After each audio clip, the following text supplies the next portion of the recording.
We'll start with the prayers.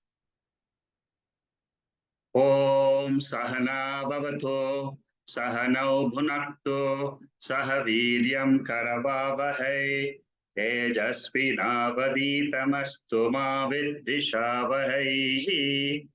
Om Shanti Shanti Shanti.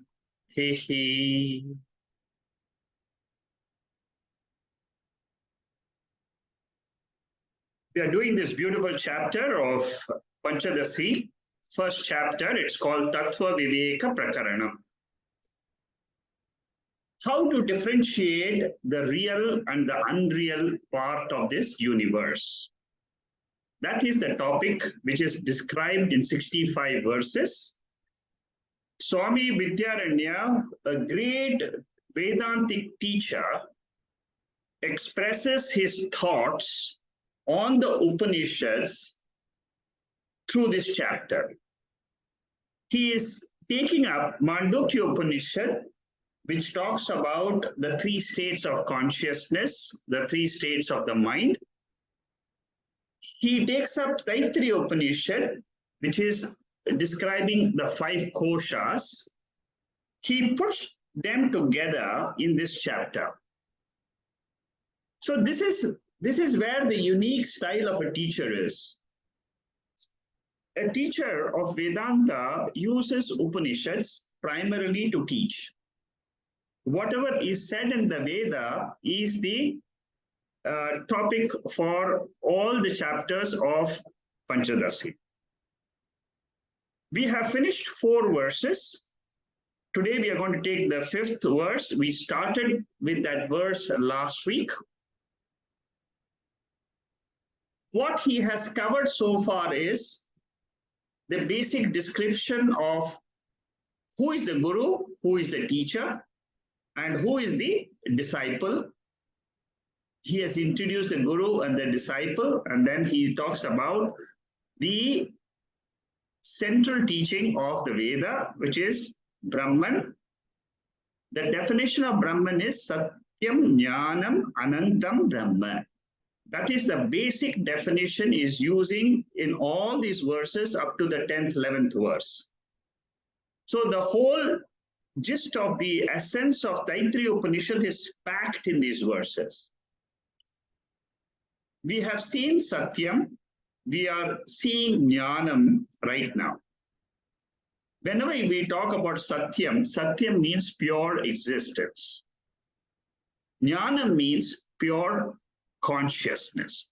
The word pure is extremely important because in our waking state, the Sat and Chit is combined. Ananda is also combined. Combined with what? Satchidananda is my real nature, which is my Swarupa. That is what I am all the time.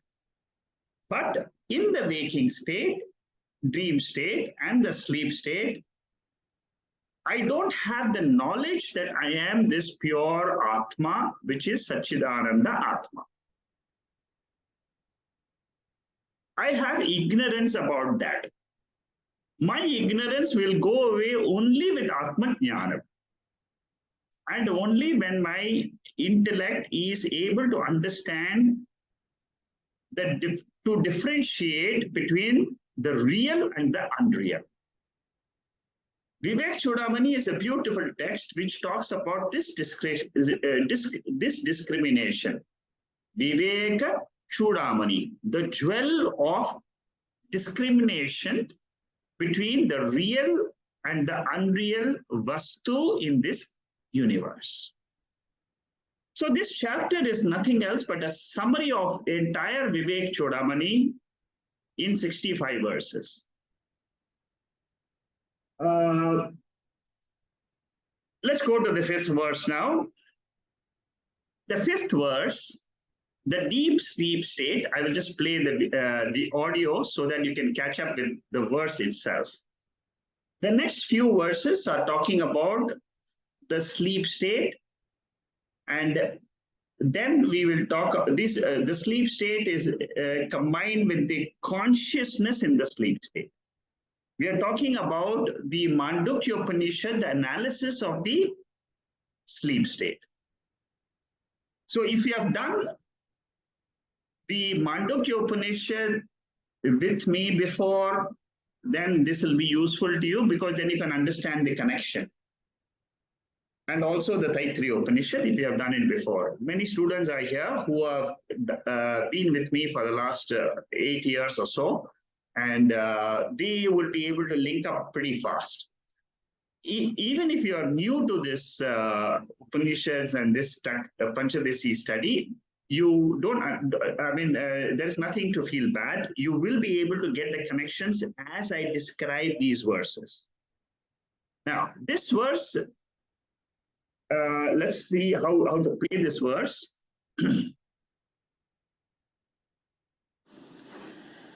Suptotistasya saushupta, suptotistasya saushupta, tamo bodho bhavet smritihi, tamo bodho bhavet smritihi, sa chava buddha vishayava, sa chava buddha vishayava, buddham tattada tamaha, buddham tattada tamaha. So what does this verse say? It describes our experience of the deep sleep state. What is the first experience which we have? When we get up from the deep sleep state, what do we remember? We remember that we did not experience any objects in my sleep state. Neither did I experience my body, mind, or the universe.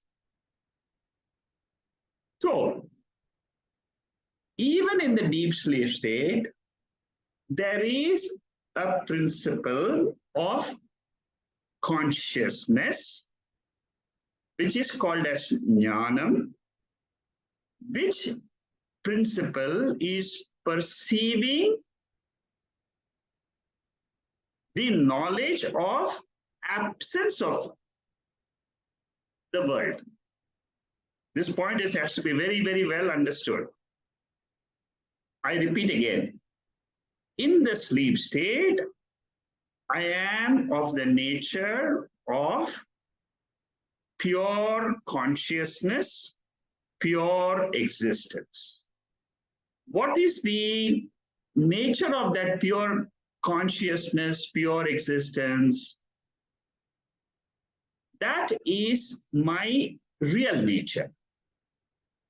In my real nature, what is happening? I see the absence of the world. In my waking state, what am I experiencing? The presence of the world. In the sleep state, what am I experiencing? Absence of the world. There is something which is different between the sleep state and the waking state. Your intellect should be able to discriminate your experience of the sleep state, compare it with the experience in the waking state. All of us can do it. As you go on listening to the Veda, your intellect will become sharper and sharper. As you listen more and more,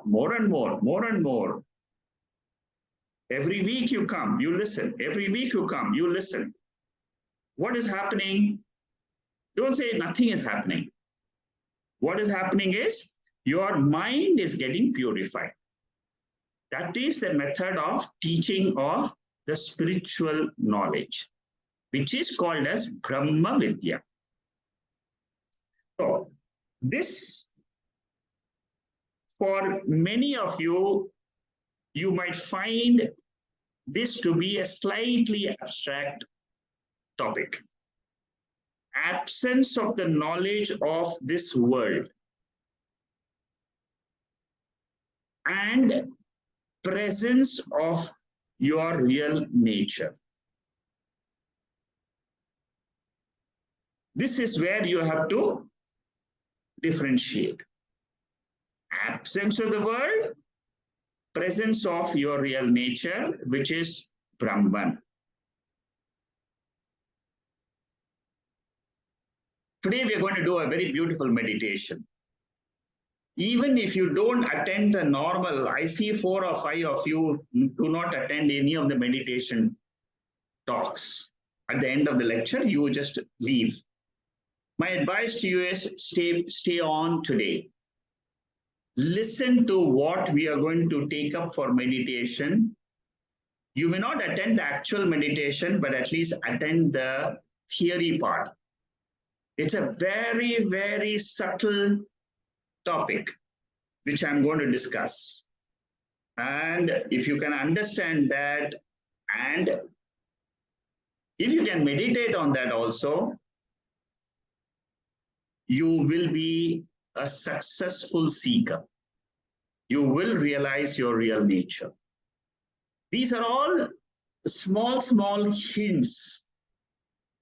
What I'm going to teach you is what Shankaracharya teaches in Keno Upanishad. We are going to take one mantra and we are going to analyze it very beautifully. Okay, so leaving aside that, what we are saying in this is we were discussing this slide last week. Deep sleep experience is what I don't know anything. Now, this I don't know anything is not an inference. Inference means what? I see smoke, I infer fire on the top of the hill. So by perceptual knowledge, I am able to connect fire with smoke. Yatra yatra dhumaha, tatra tatra vannihi. This is the logic. The logic I use for inference. In the kitchen, I have seen smoke with fire. In the top of the hill, I see only smoke coming out. So when I see that, I infer that there must be fire there. So inference is always based on perceptual connection. In this case, there is no perception of anything in the deep sleep state. Deep sleep knowledge is not an inferential knowledge. If it was inferential knowledge, then it would have involved some sort of a perception of the sense organs. So, Swami Vidyaranya says, the knowledge in deep sleep belongs to pure consciousness. Very important point. You see, these are all the essence of Vedanta being taught by Swami Vidyaranya. In deep sleep, you see, we don't analyze it in such a way in our Mandukya class. Here we are doing a very deep analysis. That is the beauty of Panchadasi. In deep sleep, now seeing the absence of everything. Now means what? In the deep sleep state, we see the absence of everything with the help of consciousness. Bhavet smriti. These are all the descriptions in this verse. Bhavet smriti means what? Recollection. What is recollection? Recollections means I have had some knowledge in the past, which I'm trying to connect now in the present. I have a memory which is collection or experienced before. Now in the sleep state, what is my collection?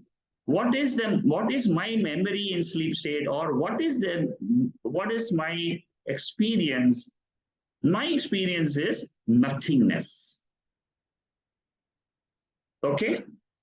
Sa smriti cha avabuddha vishaya.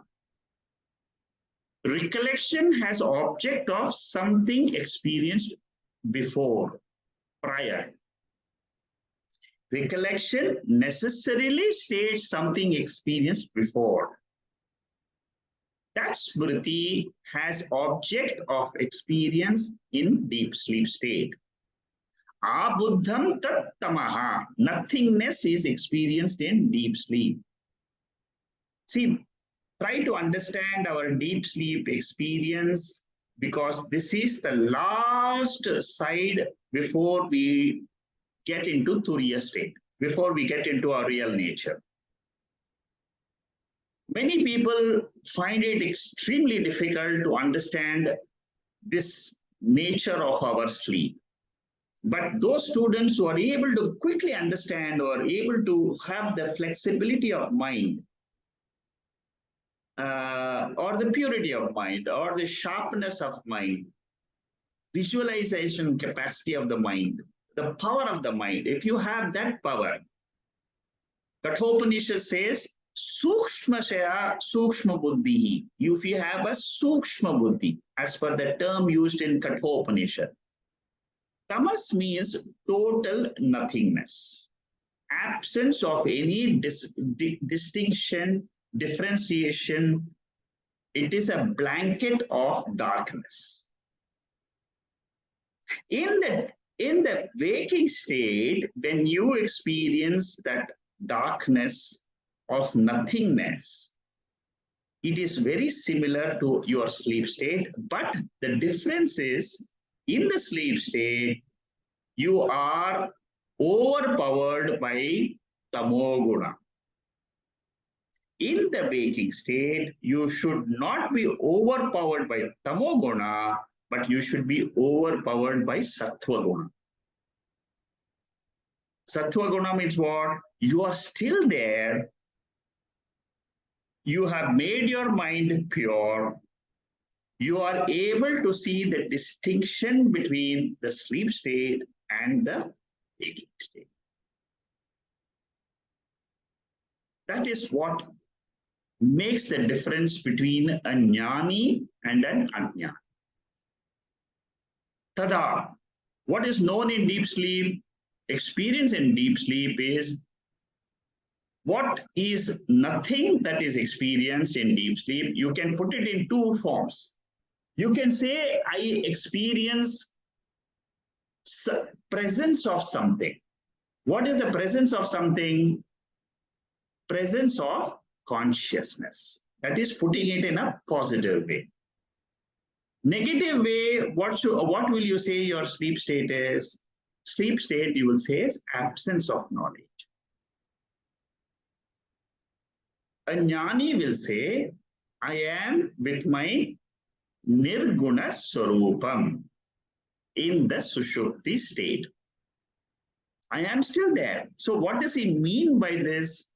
This is what is the meditation we are trying to do today. In the sleep state, you say, I am there. Not exactly in the sleep state, but in the waking state. You are trying to compare your experience of sleep state with the waking state. So the sleep state experience, when you say there is presence of something which I don't know, which I can't describe it, but it is there. That is a jnani.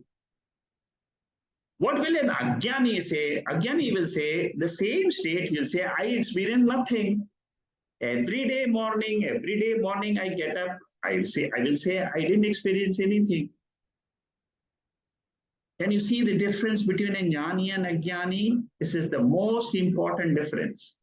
If you can catch this difference, you are a sadhaka, your goal is achieved. Experience of nothing, existent or non-existent. This is how Mandukya Upanishad, Shankaracharya and Gaudapadacharya, when they analyze the sleep state through the karikas, this is how they handle the topic of sleep state. So this nothingness, is it an existent nothingness or a non-existent nothingness? If you say if it is a non-existing nothingness, that means it is shunyam. It is nothing. It is non-existent at all. But according to Veda says that there is nothing called as non-existent in this universe. It is only an appearance and a non-appearance. Existence is your nature, which is Satchidananda Swarupa. This is what is explained in Mandukya Upanishad Karikas. In the explanatory notes by Gautapada Acharya, he explains the sleep state as always exist. For example, in the hand, you can say, I have a cup. And then you cover it with a dark cloth. What happens? You say, I don't see the cup. In the hand, you remove the cup. You see the absence of cup. There is something difference between the two experiences. One is absence of the cup, which is absence of the waking state or a dream state. Or you can say, I don't see the cup because it is covered. So when you say it is covered, that means it is something is covering that, something is covering, the cup is there, but something is covering. That is what is a jnani. He will say, yes, the world is existing in sleep, but it is covered by tamoguna.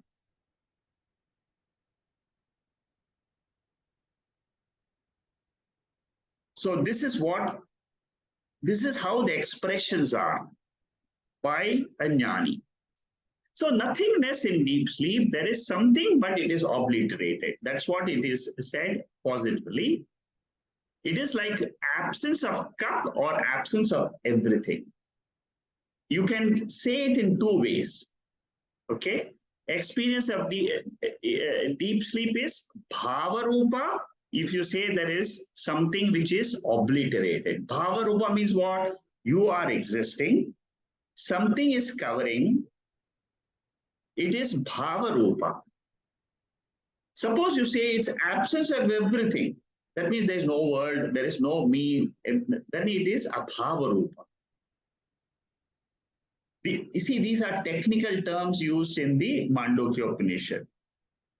So what Gaudapada Acharya says there is object of deep sleep is abhava rupa. Abhava rupa means it is absence of everything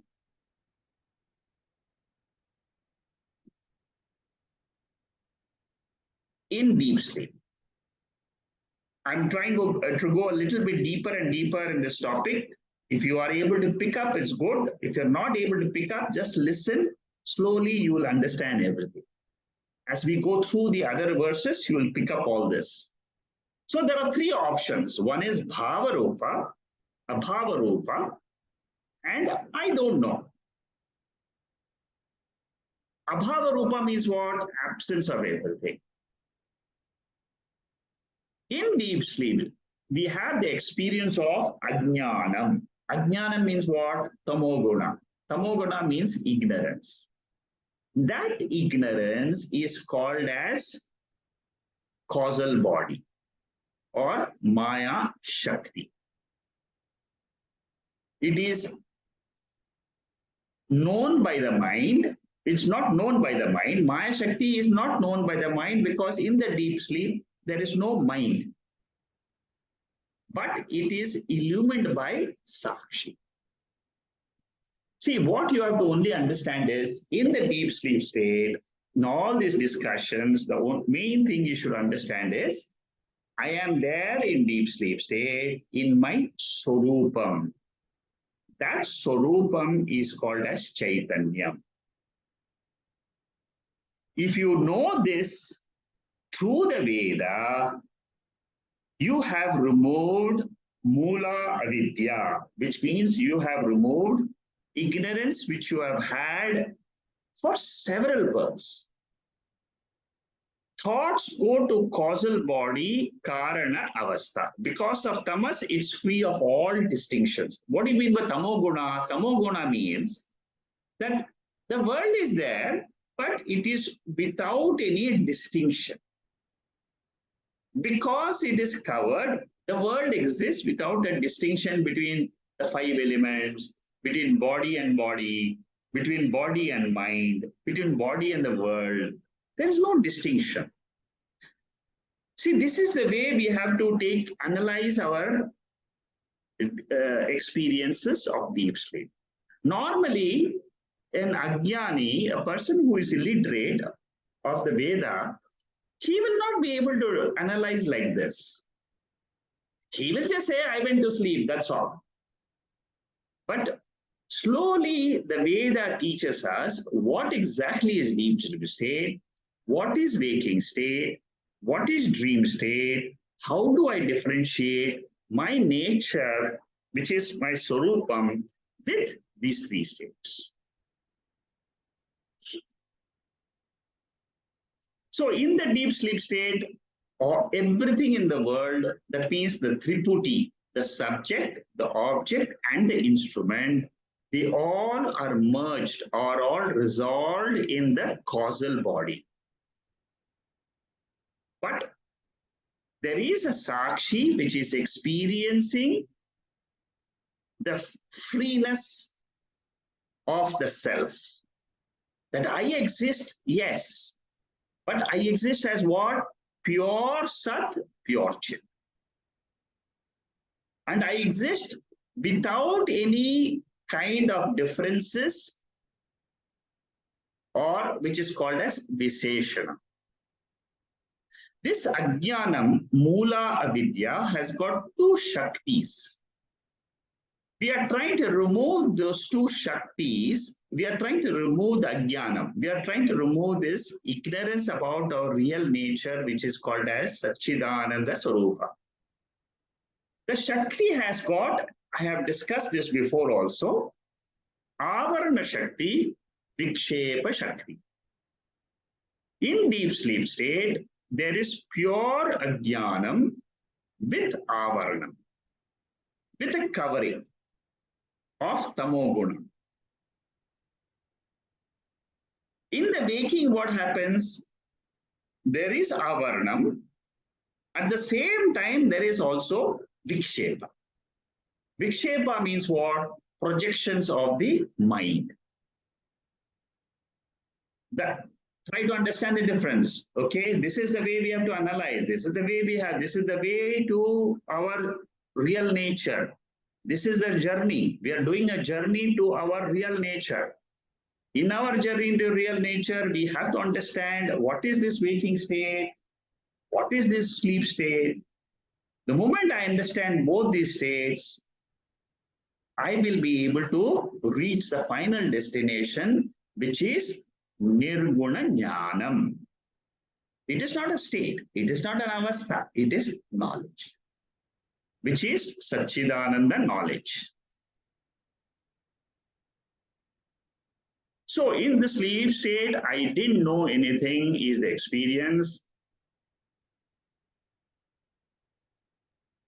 When you say I don't know anything, it is like going to a dark room and saying nobody is there. Suppose you enter a dark room and you say, nobody is here. I don't know anything. I don't see anybody. Absence of knowledge is in positive form. I don't see anything is Bhavarupa. What is Abhavarupa? You go into a room and you say there's nothing there. Abhavarupa. Abhavarupa means it is totally, I don't express my existence. That is what is the difference between bhava and abhava. Recollection in waking state of a sense of nothing known is bhava rupa. Okay? All of us have this, but only we are trying to put a technical term for our experience. What is Bhavarupa? Recollection in the waking state. So in the waking state, you are saying, I experienced nothing. I experienced nothing is what? Is it a bhava or a bhava? It is bhava. You are saying, I experienced. Your experience can be objects or your experience can be nothing. Where you know that nothing was known, that is what is called as knowledge of tamas, knowledge of tamoguna in the deep sleep state.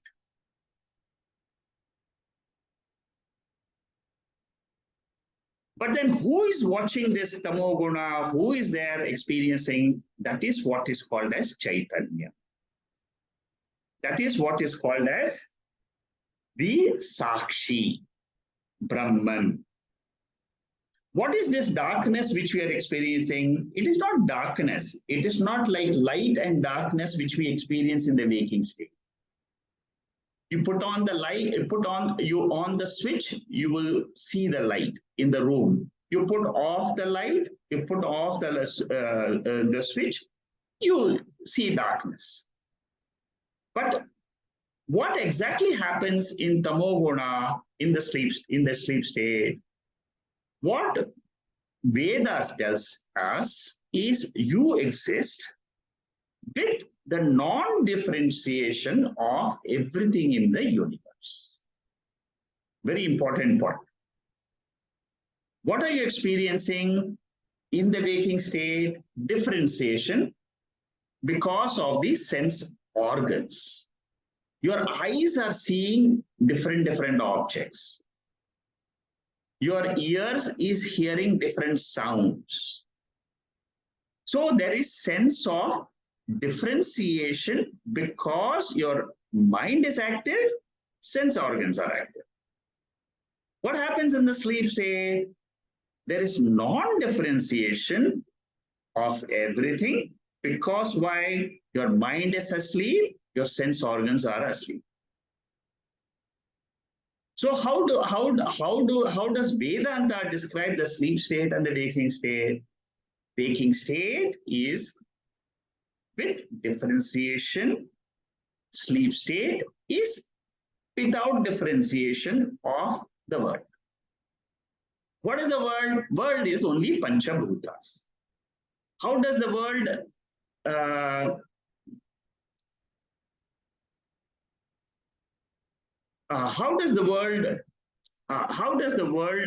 express itself through the sense organs?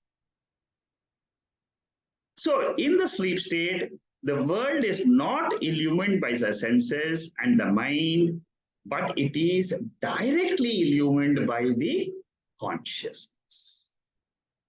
See, this analysis of the sleep state is a very deep analysis.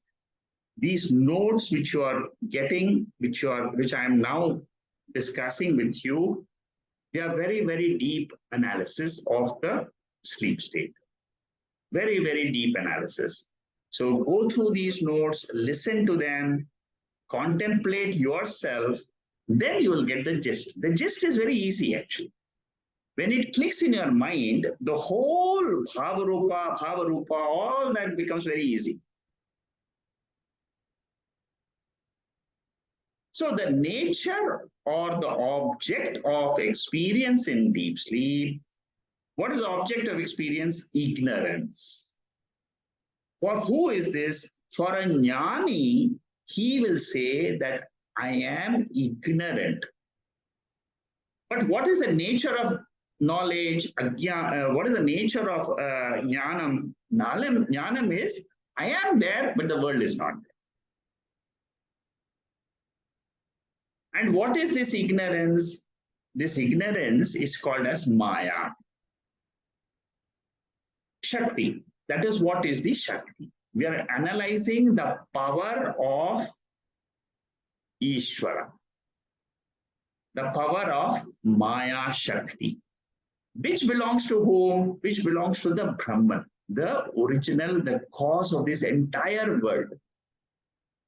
We are only experiencing a part of that power, small part, infinitesimal part of that whole Maya Shakti of Brahman. Something is there, but it has no form, shape, color, or touch. Something is there in which everything is obliterated. Why obliterated? Because there is no vikshepa in deep sleep. How does the vikshepa come in waking state? Because of the sense organs perceiving the sense objects. See how I'm describing our deep sleep state. I'm saying that I am there, but I am not seeing any differences. I am seeing nothingness. What is that nothingness? It is the whole world in an obliterated form. Why it is an obliterated form? Because the sense organs are not actively experiencing differentiation. So is this the way the whole God has created the universe? Waking state, dream state, sleep state? Yes, this is the design of the Lord. I'm only trying to understand the design of the Creator. I'm not changing anything. I'm only trying to understand this design. Who is teaching me this design? The Creator. How is he teaching it? Through the Veda. What is the Veda which I'm using? Mandukya Upanishad. And what is Vidyaranya trying to do? Analyzing Gaudapadacharya's analysis of sleep state, which is in the Mandukya Upanishad. This is how you have to analyze. I don't know in deep sleep, is there a sign by which you can understand the deep sleep? Okay? This is the verse, a very, very subtle description of the deep sleep state.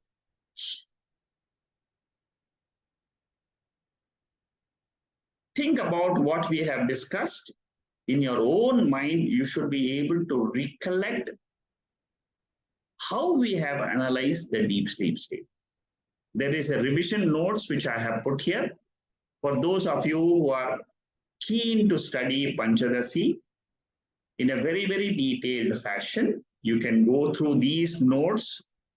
Verses 3, 4, 5, 6, 7 is nothing but avastatraya viveka prakriya and drik drishya viveka prakriya. This is a methodology. It is a methodology to arrive at my nature, which is called as sakshi. The verses 3, 4, 5, what are the laws regarding the consciousness which is discussed there? See, I want to know whether I should do this again. Okay, let me take it up. Let me take this revision also, because you will learn a little bit. It may take a longer time to finish this chapter, but it doesn't matter. Let me go through these slides also. 3, 4 slides are there. It will help you to understand this one verse slightly better. So I will try to revise it. The laws of consciousness is, I, the perceiver consciousness, am different than the perceived objects. What is perceived object? The world. How does the world enter the mind? Through the sense organs. But I am a perceiver. I am a seer. There is a difference between the perceiver and the perceived. That is the first law. What is the second law? The I, the perceiver, the witnessing consciousness, remain changeless in creation. irrespective of Shabda, Sparsha, Rupa, Rasa, Gandha. Try to understand these two laws. See, Vedanta can be understood if you understand the background in which the Vedanta is present. And the background of Vedanta is laws. What are we trying to do? We are only trying to understand what is this universe which we are experiencing. And teachers like Vidyaranya have given us these laws. They help us to understand the verses of the Upanishads much, much better. So, first law is perceiver is different than the perceived. The second law is perceiver doesn't change. The perceived changes every day. These two laws are also important for our meditation topic today. I am inherent consciousness who am in and through all objects of knowledge which appear and disappear in three states. See the words I'm using.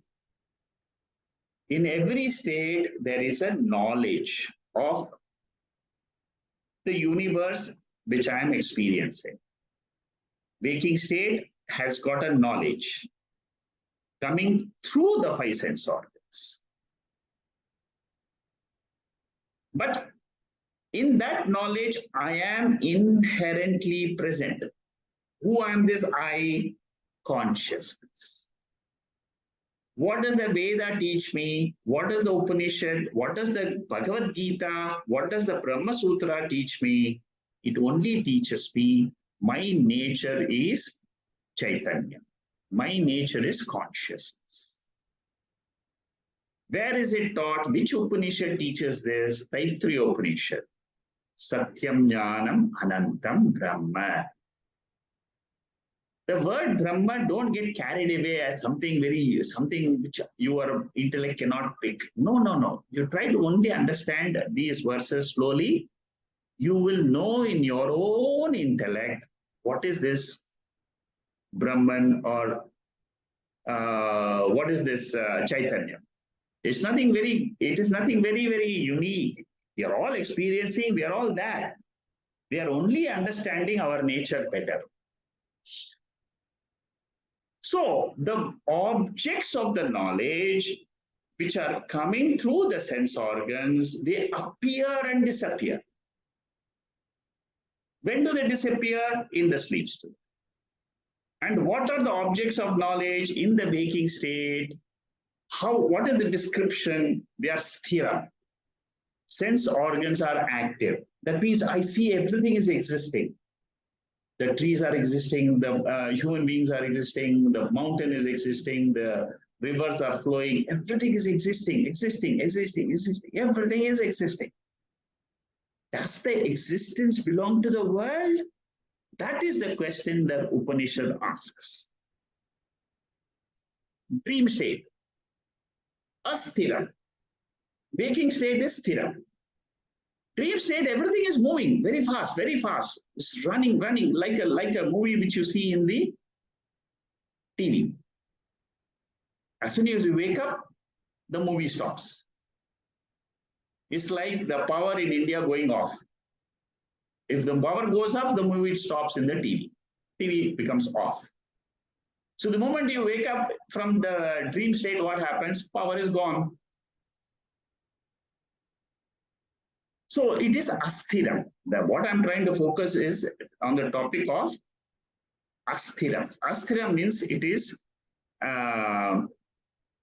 not stable. Sense organs are not active. See, that is the difference between the waking state and the dream state. Waking state, the sense organs are active, therefore everything seems to be stable. In the dream state, the sense organs are not active, but only the mind is active. I am only watching the mind's projection. Who is that I watching? It is consciousness. pure consciousness, sakshi. Is that sakshi there in the waking state? Yes. Same sakshi is there. But what is the difference? Sense organs are active. Sense organs are semi-active. Sense organs are not active. But mind is active. What happens in sleep state? In the sleep state, that I consciousness is covered. Therefore, what happens? It is ajnanam, Atma ajnanam, in the causal body. The original consciousness is still there. But what is in the sleep state? It is the sleep tamoguna which becomes active. That is why you should always remember that the whole world is nothing but sattva, rajas, and tamas. Rajas in the dream state, sattva in the waking state, and tamo in the deep sleep state. Sense organs and mind both are not active. This is the way I'm trying to analyze Mandukya Upanishad today in this particular verse. We are all very deep analysis. I've not done like this type of analysis before, even in my Mandukya class. But here you have an opportunity. Ajnanam of Atma alone gives rise to the mind in waking and dream. It's a very, very tricky point, very difficult to understand, but that is the truth. Because in Mandukya Upanishad, they say that the sleep state is the cause of waking and dream. This is a subtle point. Unless you understand Veda, you will not accept this. You will say that waking state is really, it's all there. It is very solid. Even last week, somebody was asking, how can you say, Vishal was saying, how can you say the waking state is not real, it's just an appearance? How? Because the knowledge of Mandukya Upanishad is not there. What is the knowledge? The knowledge is sleep state is a causal body. It is the cause. Therefore, when you take that as the cause, waking and dream becomes an appearance. It is a karyam. Karyam is a product.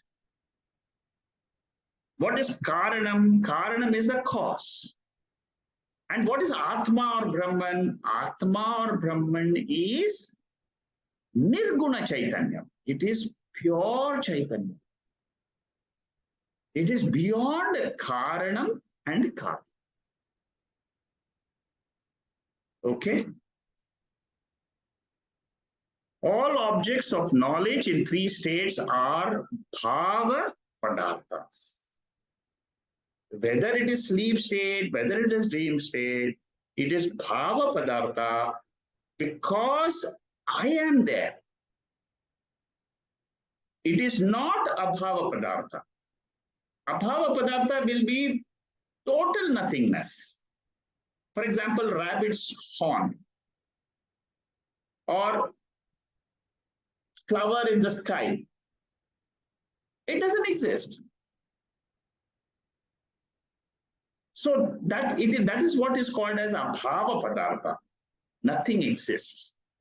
Causal body ajnanam is not absence. Causal body ajnanam, it is ignorance. It is state where things are not distinctly seen. That means you are there, but you don't see the world the way we see it in waking or dream. We see an undifferentiated world. That is all. What is that undifferentiated world called? Also, it is called as unified world. It is also called as a homogeneous world. It is also called as Triputi Rahita Jagat. The same world is there. But what is not there? Triputi. What is Triputi? The seer, the seeing instrument, and the seen world. Mandukya Upanishad. So all these verses, all these descriptions which are given in this talk today, it's based on what? It is based on one mantra of Mandukya Upanishad. Which is that mantra? This mantra, number 5 out of the 12 mantras in Mandukya Upanishad, this particular mantra is what I have described in 45 minutes so far. This mantra describes the sleep state, and that is what I have described. In the 6th verse, there is a summary. In the Mandukya Upanishad, in the 5th state, it talks about the unified experience, undifferentiated experience, tamoguna experience in the 5th verse.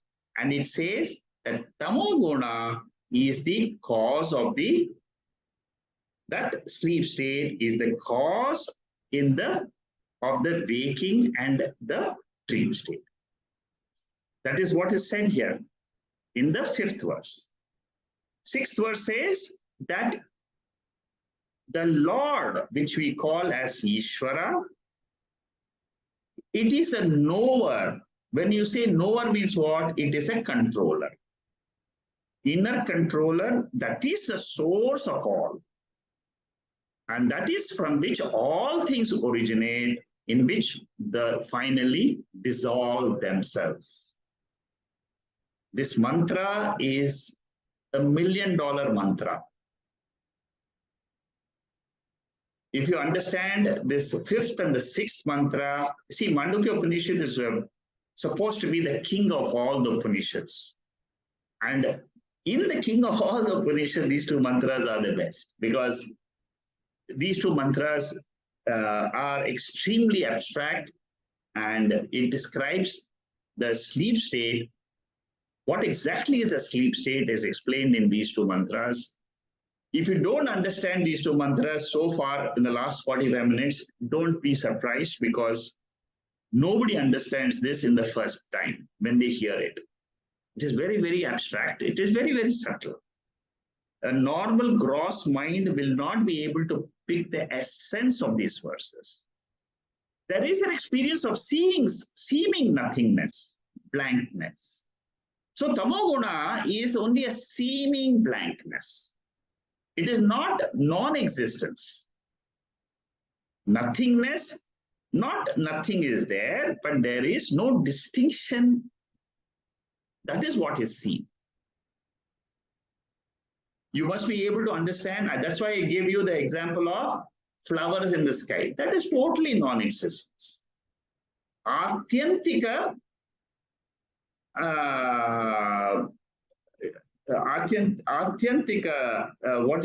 in Sanskrit they use this term. These are technical terms. They use for existence, for non-existence. They say absolute non-existence and relative non-existence. Relative non-existence is what is sleep state, which is this no distinction is seen. We call the experience in waking, I did not see or experience anything. It is the sphere of prajna. I don't see anything means what? It is this sphere. It is the world of sleep. Who is verily a mass of consciousness, full of bliss, enjoyer of bliss? See, there are 2 ways in which the sleep state can be described. One way to describe is, I was really very happy because I didn't experience anything. That is one way of describing that. What is the second way? The second way is, I didn't experience anything. And you put up full stop. There are 2 different ways to experience the same state, to express the same state. So the gateway of projection of consciousness into the waking or dream is the sleep state. Underline this sentence, very important. I am Nirguna Brahman. I am Nirguna Chaitanyam. I am pure Sakshi Chaitanyam. That is beyond Karanavastha and Karyavastha. Karanavastha is the sleep state. Karyavastha is the waking and dream. Karanavastha is the gateway. Gateway means what? It is just for the original Nirguna Chaitanyam. It is only a gateway to experience. That means who is really experiencing all this complete universe all the time? It is ultimately Ishvara. There is only one Ishvara which is experiencing. It is eternally there. You see this verse.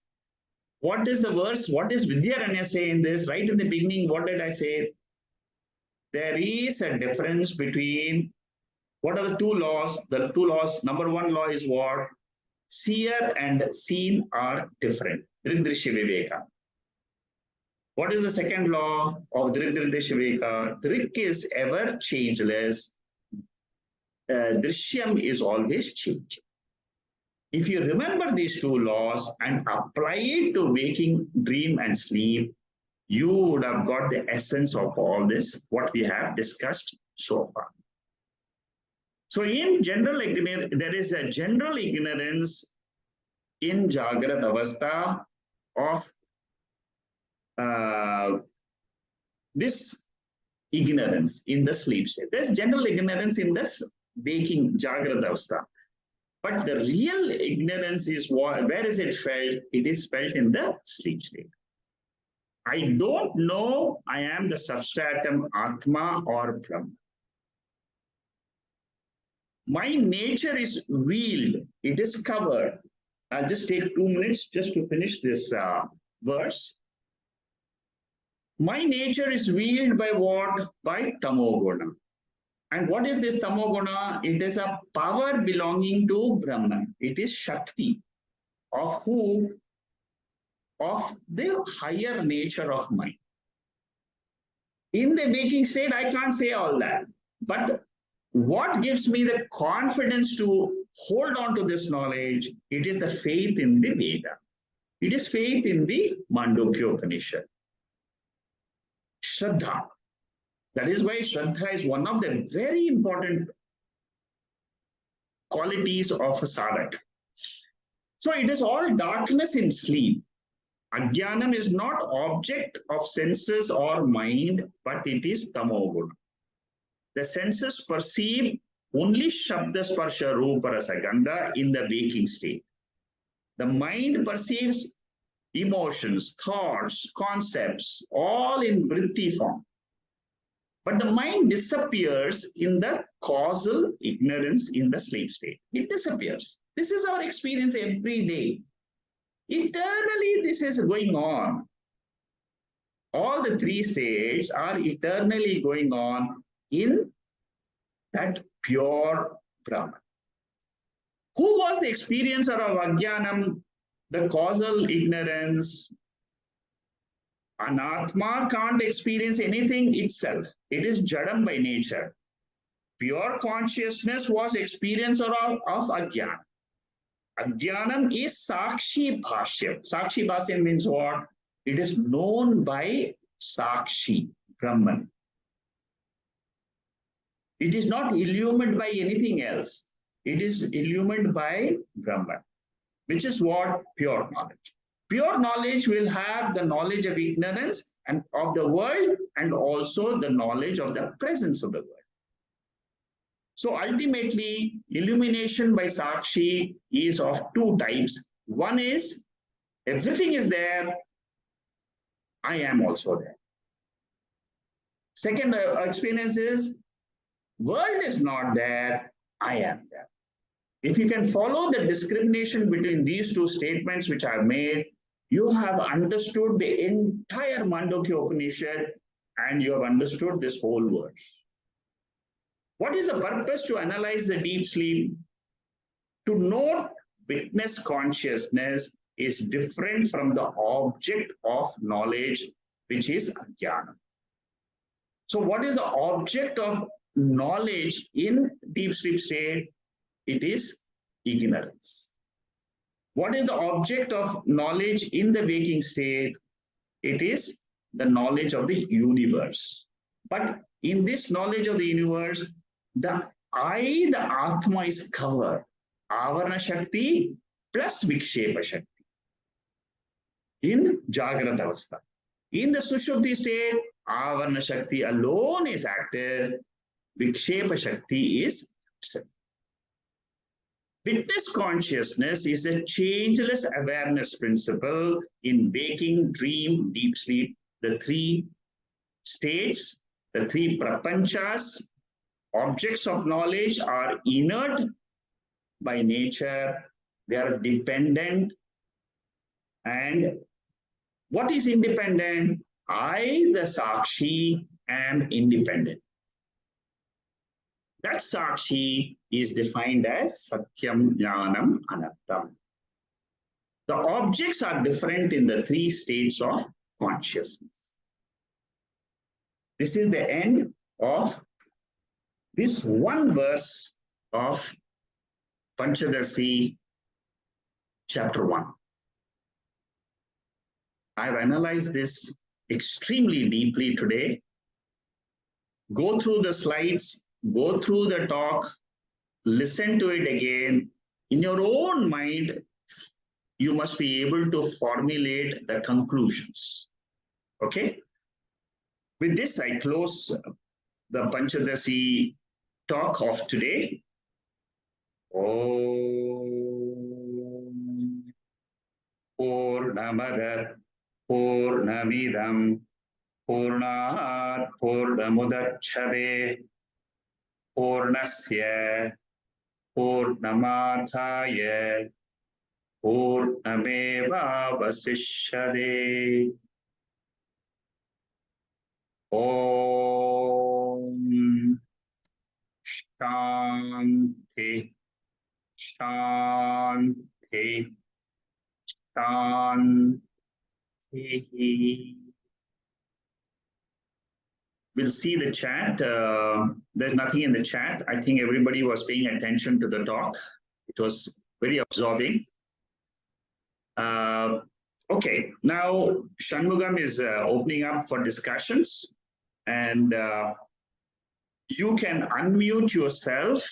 Just click on the unmute button in your laptop. Mute and unmute. Just click there, and you can speak. Mr. Shekhar. Yeah, Jacqueline.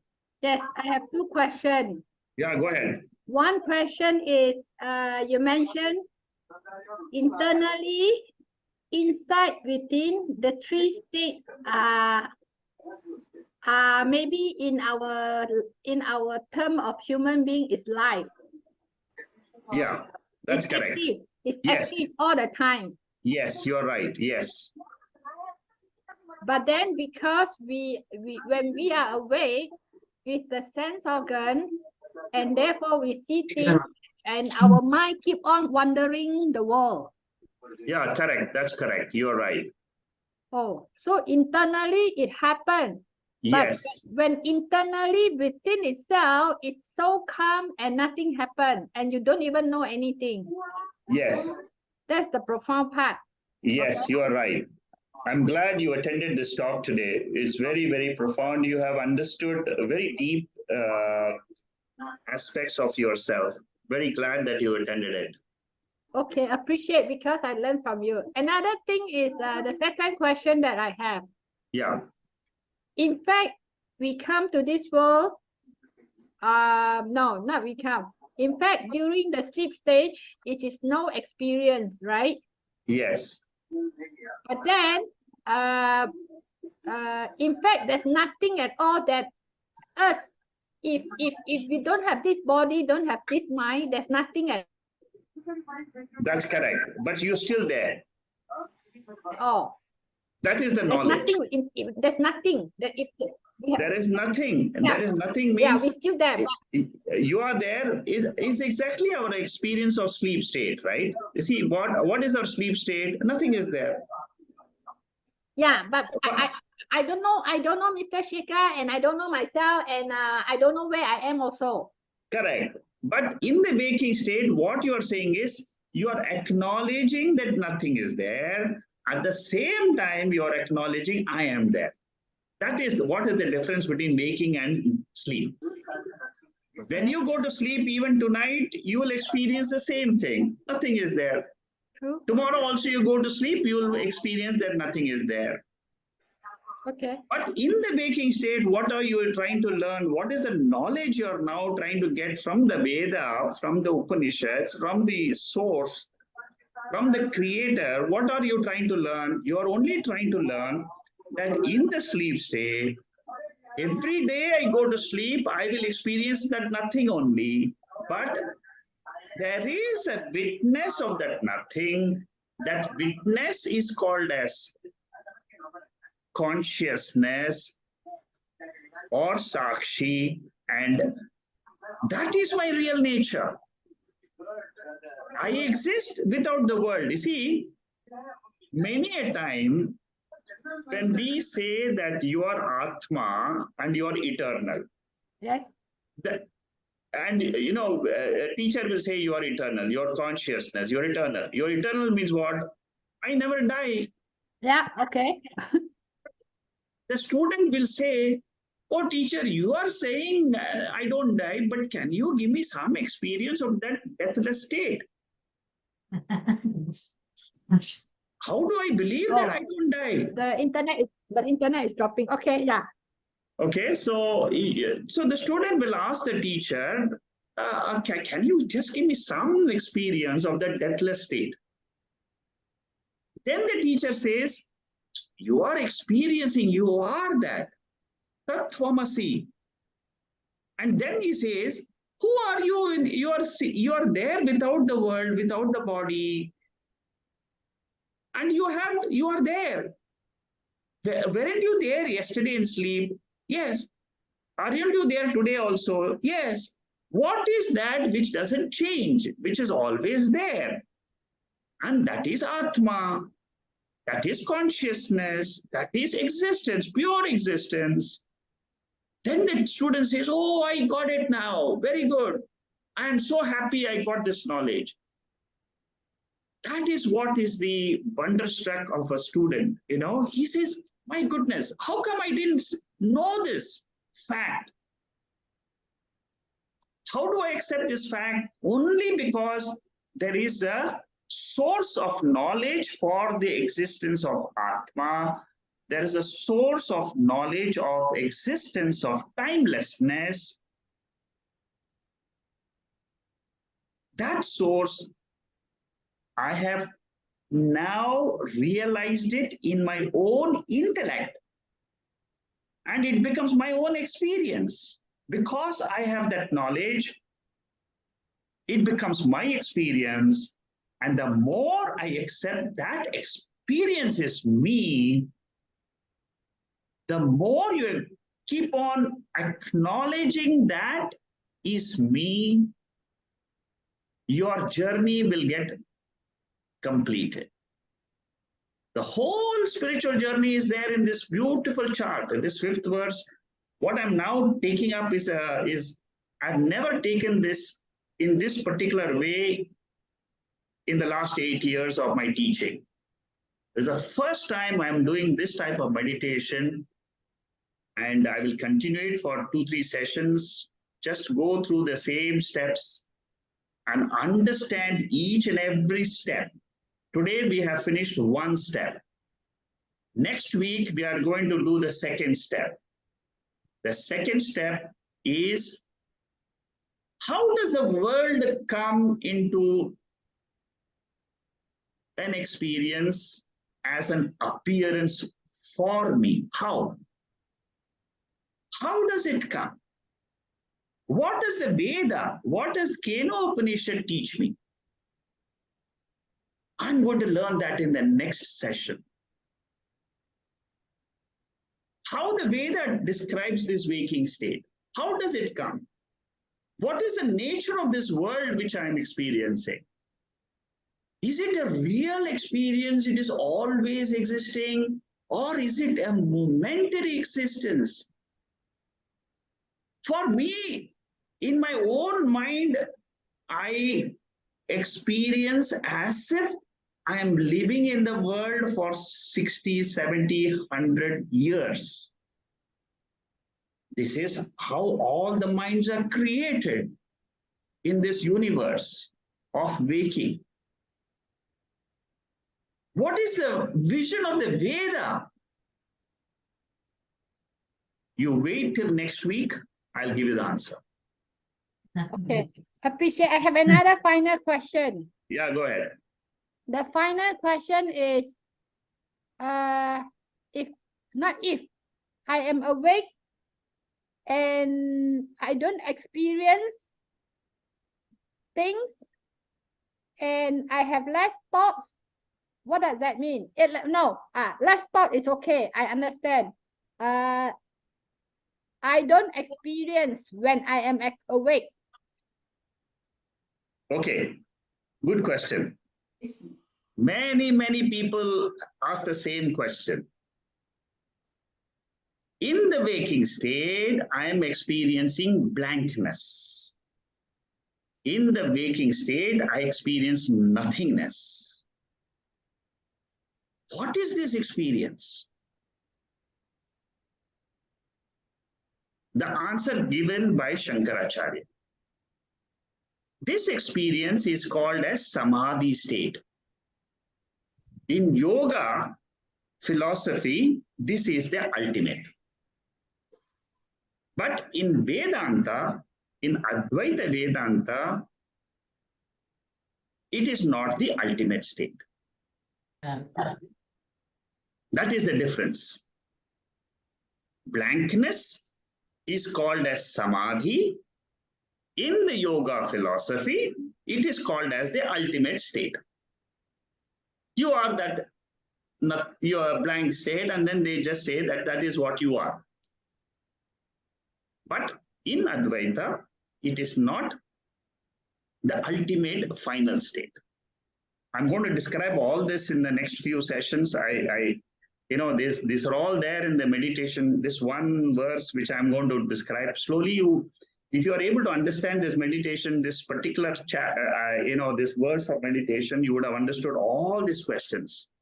These are good questions. They are natural questions for a meditator, for a deep seeker. And good you are asking these questions, but you will get answers as we go in the next meditation session. Okay, because I learned it. I mean, even though it's English blindness, just now I said no experience. So if somebody right now awake, and if they have less thoughts, that is good, right? For a little bit of time, it's good, but I wouldn't encourage that too much. It's okay. It is like relaxation of your mind. That's all. No. Let's say the thoughts are not coming. It's good, right? Because the mind has the mind has been purified. Oh yes, from that point of view, yes. You see, there are two ways to look at it. One is that you have purified your mind, and you are having no thoughts, but you are still there. See? Yes. Your awareness of yourself is still there. That is a good thing. Oh. Okay, appreciate. I have finished my question. Good. What is fear? Nita is asking, what is fear and who is scared? Good.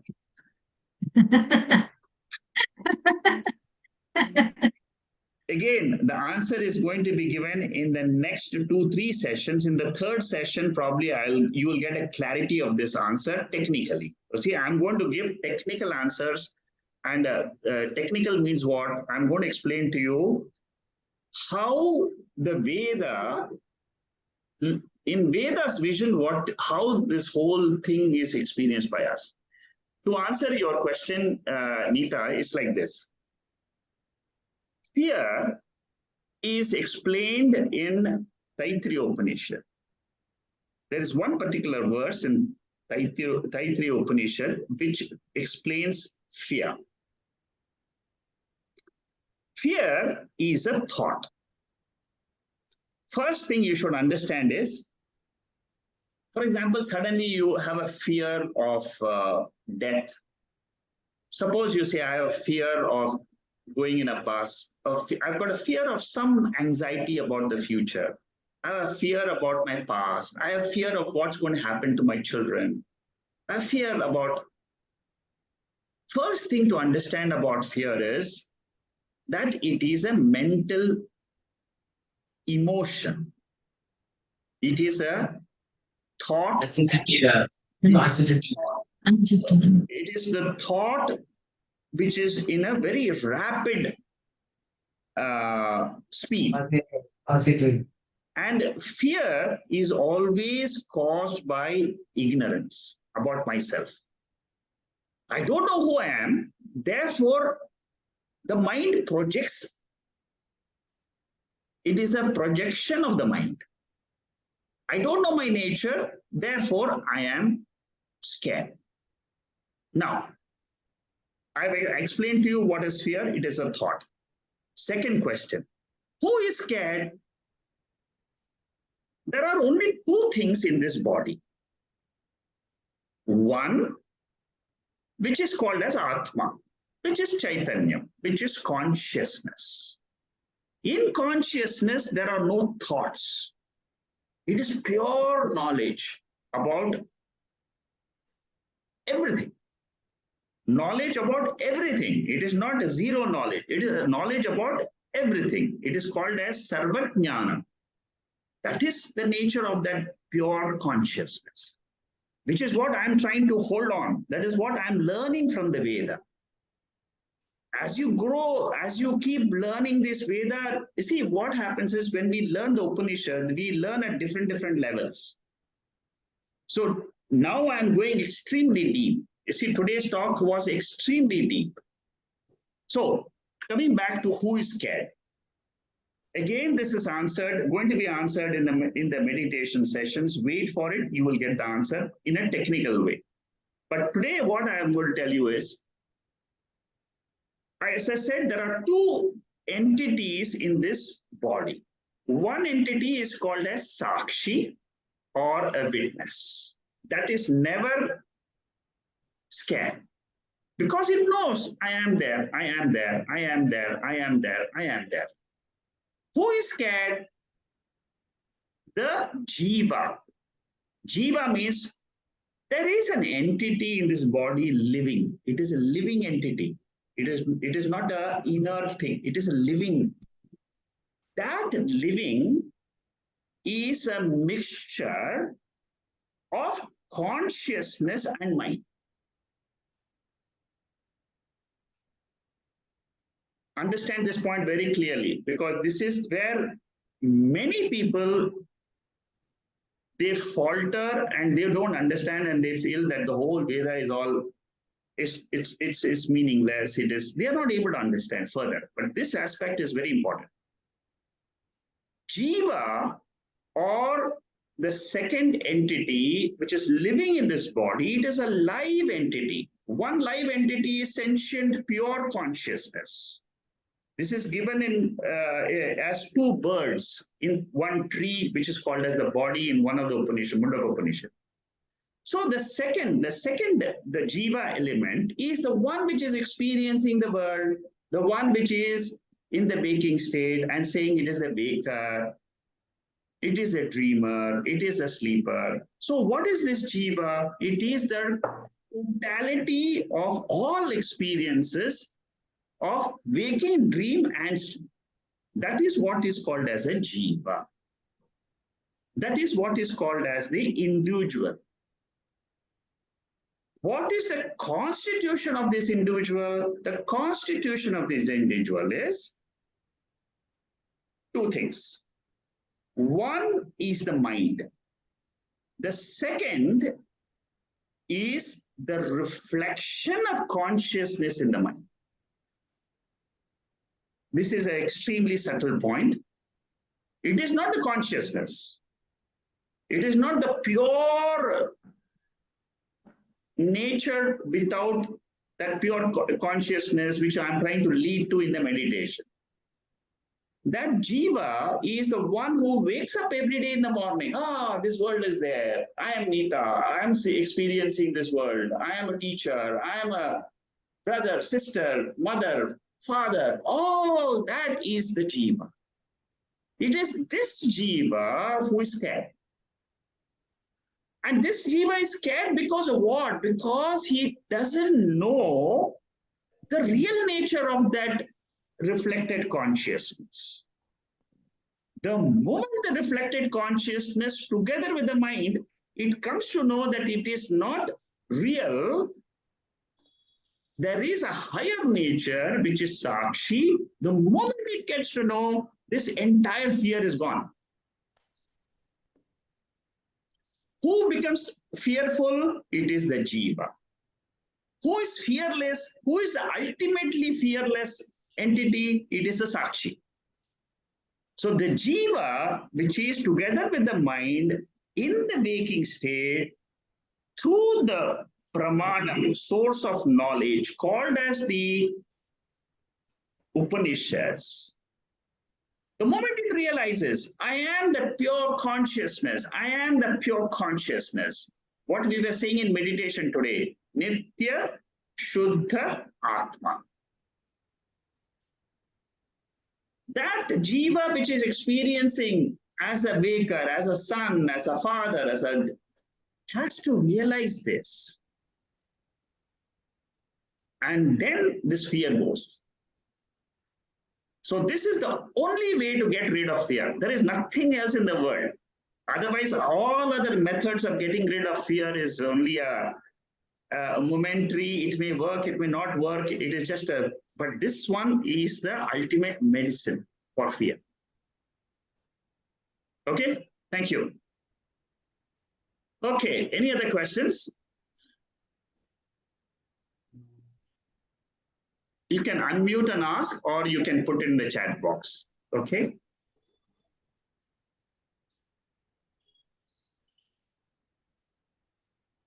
Okay, I don't see any questions. And what we'll do is we'll continue next week. I've gone extremely slow today. One verse I've taken 1 hour, and contemplate on what you have heard, because what is important is completing the journey, not whether you take 1 hour or 2 hours or 3 hours, because each of these verses are very, very deep verses, and my notes are extremely deep. These notes are very, very deep, trying to explain to us how to reach that final goal, which the Veda is talking. See, you may go into the world with for other things, for the other things you have the worldly knowledge, but this is spiritual knowledge. Thank you, and good night, everybody, and have a great day. Thank you. Thank you. Thank you. Hari Om. Hari Om. Thank you. Thank you. Hari Om, sir. Hari Om, Ajita. Thank you.